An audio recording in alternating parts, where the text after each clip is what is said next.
गोरखा जनमुक्ति मोर्चा अध्यक्ष विमल गुरुङ को डुवर्स में प्रवेश अथवा एक भी बैठक सभा आयोजित करने की अनुमति नहीं दी जाएगी।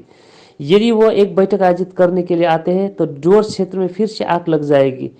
बात आज शनिवार को नगरकट्टा आदिवासी सांस्कृतिक केंद्र में भारतीय आदिवासी विकास परिषद नेता राजेश लकड़ा उर्फ टाइगर ने एक आपातकालीन बैठक आयोजन करते हुए उक्त बातें कही। उन्होंने कहा कि अगर विमल गुरुङ बैठक सभा करने के लिए आते हैं तो हड़ताल बुलाकर विरोध प्रदर्शन किया जाएगा। मोर्चा सुप्रीमो विमल गुरुङ ने पिछले शुक्रवार को मालबजार ब्लॉक के ओदलाबाड़ी में एक बैठक किया था, जहां उन्होंने मालबजार विधानसभा चुनाव में सोनाम लामा की उम्मीदवारी के लिए ममता बनर्जी और पीके टीम के समक्ष प्रस्ताव भेजे जाने की बात कहा था। जैसे ये बात फैली, राजेश लाकड़ा ने उनके खिलाफ नगरकट्टा में एक बैठक की।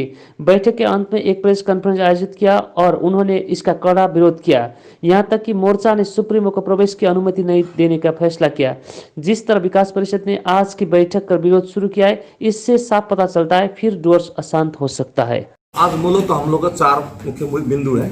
पहला मुख्य हम लोग का विरोध का माने पहला समस्या है कि विमल गुरुङ जैसे ही डुवर्स तराई में आज गतिविधि कर रहा है। हम लोग याद रहे कि डुवर्स तराई का इतिहास है। 2007, 8, 9 में 11 और 12 तक विमल गुरुङ जब तक यहाँ आया तब तक डुवर्स किंतु अग्निगर्भ होके अशांत हो गया डुवर्स। आप पूरा 10 साल विमल गुरुङ नहीं था डुवर्स तराई में, कोई किसी प्रकार का अशांति नहीं था, अराजकता नहीं था, किसी प्रकार जाति भेदभाव नहीं था। यहाँ कम्युनल हार्मनी था। गोरखा समुदाय के साथ में बिहारी समुदाय, मारवाड़ी, बिहारी, बंगाली, राजवंशी हो, सभी जाति यहाँ मिल बांट के रहते थे। जैसे ही विमल गुरुङ का आना हुआ, आज देख रहे हैं कि यहाँ जाति के आधार में यहाँ पर बांटा जा रहा है। इसके विरोध में आज आदिवासी समाज यहाँ पर एकजुट हुए हैं। आदिवासी समाज इसलिए एकजुट हुए हैं क्योंकि ये क्षेत्र आदिवासी का है। यहाँ हम लोग का एमपी होता है, आदिवासी रिजर्व सीट कंस्टिट्यूंसी है, एमपी सीट है। यहाँ का सारा चीज आदिवासी ही ठीक करेगा। यहाँ का राजनीतिक जो भी डिमांड है, राजनीतिक मांग है, वो आदिवासी ही अपना प्रस्ताव रखे। विमल गुरुङ अपना गोरखालैंड का डिमांड पहाड़ में जाके मांगे, हम लोग कोई असुविधा नहीं, किंतु डुवर्स और तराई को जैसे ही वो गोरखालैंड में शामिल करने का बात बोलेगा या यहाँ पर विधानसभा क्षेत्र में या तो संसदीय क्षेत्र अपना कैंडिडेट उठाने की बात करेगा, हम आदिवासी समुदाय हम लोग उसका पुरजोर विरोध करेंगे। जी, अखबार माध्यम में माने मुख्य फ्रंट पेज में छापा गया कि सोनम लामा को वो पीके के टीम के साथ मिलकर अभिषेक बनर्जी के समक्ष में प्रस्ताव को रखा है बोल के हम लोगों को समाज माध्यम से मिल रहा है खबर। हम लोग कभी भी नहीं मानेंगे। विमल गुरुङ बीजेपी से भी कैंडिडेट देगा तो विरोध करेंगे। तृणमूल के साथ में भी जाके यदि कैंडिडेट देंगे हम लोग विरोध करेंगे। हम लोग तृतीय विकल्प हम लोग आदिवासी समाज सोच के हम लोग समय में जवाब देंगे। जोन बारला देखिए, वो ऐसा व्यक्ति है, वो आदिवासी समाज का आदमी नहीं है। साफ कह देना चाहता हूं, आदिवासी समाज का बात हो, सांसद रहते तो वो आदिवासी के लिए बोलते। आज राजू बिष्टा को देखिए, मैं रेस्पेक्ट करता हूं राजू बिष्टा को, वो अपना गोरखा का जनप्रतिनिधि है, गोरखा के हित के लिए उनका बोलना कर्तव्य है। मतलब जोन बारला आदिवासी संप्रदाय का जनप्रतिनिधि है, आदिवासी आरक्षित सीट का जनप्रतिनिधि होकर सांसद होके वो कैसे गोरखालैंड का बात बोलेगा? ये इसका मतलब साफ है कि जोन बारला पूरा अपना वजूद को खत्म कर चुका है।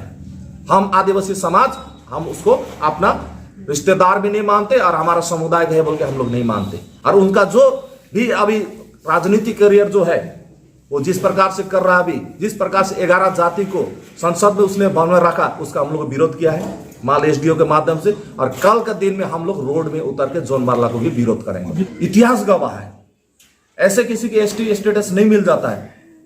एसटी स्टेटस के लिए आपको आदिवासी बनना पड़ेगा। और हम लोग है प्रकृति का पूजने वाला, हम लोग आदिवासी है, हम लोग यहाँ के मूलवासी हैं।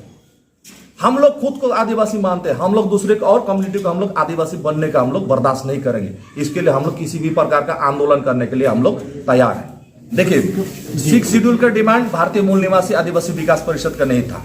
ये बिरसा तिर्की और तेज कुमार और जोन बारला और शुक्रा मुंडा का आदिवासी को भ्रमित करने वाला, इनको संविधान का जानकारी नहीं है बोल के उन्होंने ये डिमांड रखा था। भारतीय मूल निवासी अंडर 5th शेड्यूल के अंतर्गत शेड्यूल डिस्ट्रिक्ट एरिया का मांग करता है, क्योंकि 1878 ईस्वी से ये क्षेत्र हम लोग का शेड्यूल डिस्ट्रिक्ट एरिया, उसका सारा पेपर मेरा पास है। मैं आप लोगों को समस्त कॉपी दे दूंगा जेरेक्स का। मूल कारण आपको उदाहरण दूंगा। जोन बारला जैसा सांसद, शुक्रा मुंडा जैसे विधायक और जितने भी डुवर्स के 5 विधायक हैं, इनके ऊपर बहुत बड़ा प्रश्न चिन्ह खड़ा होता है क्योंकि ये अपने आदिवासी हित का बात कभी भी संविधान का बात कभी भी विधानसभा में नहीं रखते हैं, कभी भी संसद भवन दिल्ली में नहीं रखते, जिसका परिणाम है आज आदिवासी समुदाय का डेवलपमेंट नहीं हुआ है। आज हम लोग 500 सीट का विधानसभा का रूपरेखा भी तय करेंगे, बीजेपी कॉन्स्टिट्यूंसी का, किस दल को कैसा हम लोग कहां देना है, ये नहीं देना है। हमारा भविष्य को सुरक्षित रखना हमारा नैतिक दायित्व बनता है, फंडामेंटल राइट्स है कि मैं अपने आदिवासी समुदाय के हित के लिए मुझको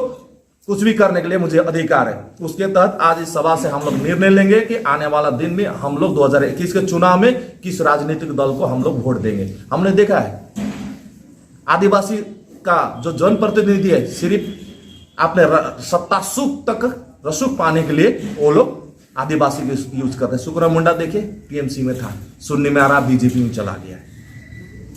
किस लिए, किस आदिवासी से पूछा है?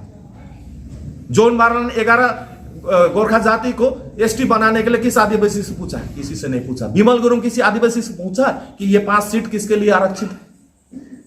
तो यहां पर क्या करे, विभ्रांत का राजनीति करके अशांति क्रिएट करके यहां पर कुछ लोग हैं जो अपने व्यक्तिगत सुविधा और अपने पीठ को बचाने के लिए इस प्रकार गोरखा समुदाय के एसटी लोगों के साथ में हमारा लेप्चा, भुटिया, येल्मो, लामा, इन सबों के साथ हमारा बातचीत हो रहा है, उनके साथ हमारा बातचीत है। उन लोग भी बोल रहे हैं कि ये हमारे अस्मिता, हमारे वजूद के खिलाफ में 11 जनजाति को, 11 गोरखा जाति को जनजाति बनाने के लिए जो आदिवासी बनाने पर कर रहे हैं वो उनका विरोध करते हैं। मगर दार्जिलिंग में वो लोग विरोध कर नहीं सकते। यदि विरोध करेंगे तो उनको वहां पर वायलेंस होने का उनका संभावना है। उनका नैतिक समर्थन हम लोगों के साथ में है। मैं विमल गुरुंग से एक आग्रह करूंगा, आप दार्जिलिंग में जाइए, अपना राजनीति कीजिए। मैं संवाद माध्यम से एक रिक्वेस्ट करता हूं, आप अपना राजनीति करने का अधिकार है। यहां पर हम आदिवासियों का अधिकार का बात बोलने का मेरा अधिकार है। यह क्षेत्र आदिवासियों का है। आपका क्षेत्र दार्जिलिंग है, आप दार्जिलिंग जाके कुछ भी कीजिए, हमें आपत्ति नहीं है। मगर डोस तराई में आप आके 2007, 8, 9 तरह जिस प्रकार से यहाँ संतरास, यहाँ भय का माहौल, झगड़ा, लड़ाई, मार काट का जो माहौल बना था वो बनाने का प्रयास करेंगे, हम लोग उसको गणतांत्रिक से रोकेंगे। सबसे पहला बात है कि ये क्षेत्र को शेड्यूल डिस्ट्रिक्ट एरिया घोषणा करना पड़ेगा। न्यूनतम मजदूरी हो गया, सादरी भाषा के लिए, और यहाँ के बंद चाय बागान उसको खोलने के लिए ये हमारे 4 बिंदुओं पर यदि कोई भी राजनीतिक दल खुल के आगे आता है तो हम लोग उसको समर्थन देंगे। विनय तामांग को भी नहीं छोड़ूंगा, विनय तामांग को भी सभा करने दूंगा, क्योंकि वो आके यहां पर गोरखाओं के बीच मतभेद करेगा, आदिवासी के बीच में लड़वाएगा। ये दोनों एक के सिक्के के 2 पहलू हैं, विमल गुरुंग और विनय तामांग। ये दोनों एक ही सिक्के के 2 पहलू हैं। इसलिए विनय तामांग से भी आग्रह है कि आप पहाड़ तक राजनीति कीजिए। आपने विगत 11 साल तक पहाड़ को अच्छे रखा था, आप रखिए, अपना प्रशासन प्रणाली है वहां चलाइए। कृपया आप डुअर्स और तराई को यहाँ पर हाथ ना दे तो बेहतर होगा।